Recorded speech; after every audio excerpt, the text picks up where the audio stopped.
More on all the latest developments from Washington, Natalie Brand reports from the White House.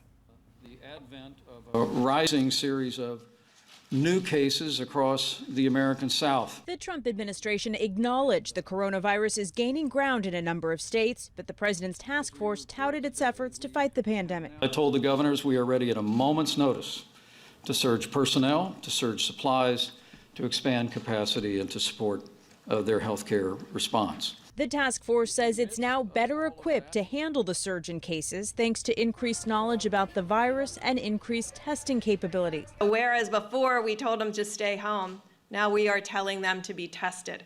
And this is a great change for us because it allows us now to find the asymptomatic and the mild diseases that we couldn't find before. Dr. Anthony Fauci urged young people to take the virus seriously. When you do that, you are part of a process. So if you get infected, you will infect someone else who clearly will infect someone else. Amid the pandemic, the Trump administration is once again taking aim at the Affordable Care Act, asking the Supreme Court to strike it down. The Department of Justice filed an 82-page brief 1 hour before a midnight deadline, arguing that the law is unconstitutional after Congress ended the tax penalty for not buying health insurance. Presumptive Democratic nominee Joe Biden slammed the president over the lawsuit and campaigned on health care Thursday.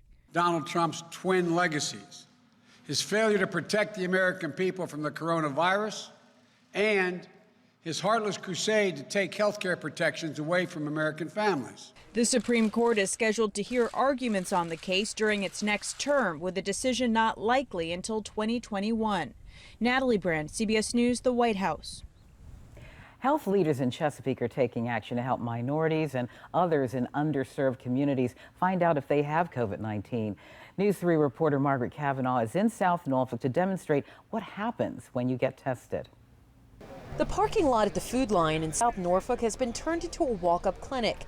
You go up and fill out a form asking you about your personal information and if you have any symptoms. Health department officials say you don't have to have any symptoms to get tested, as there are many people that are asymptomatic. I don't have any symptoms and took the test anyway. It goes up both nostrils. It goes pretty far back for about 15 seconds each. They put a swab up each nostril for 15 seconds. It's not the most pleasant experience, but it's done pretty quickly.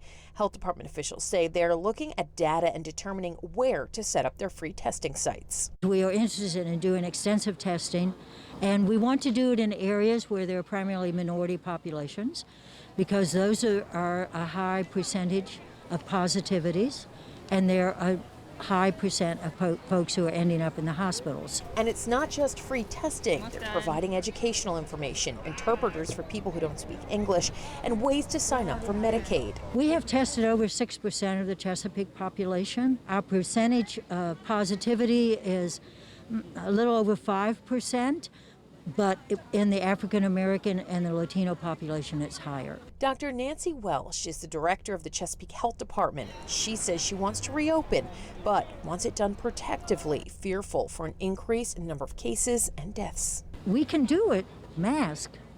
It's an easy enough thing to do. Physical distancing is an easy enough thing to do. And then we can open it up safely. You know, our concern is that people get the care they need and that they do come to the hospital when it's needed. And that's why we want to get out in the community and let folks be tested and know that they may be facing this potential virus. We hope that everyone's exercising the precautions. We certainly have a close eye on the numbers. We don't have medicine, we don't have vaccine. What we have is each other. I'm Margaret Cavanaugh for News 3.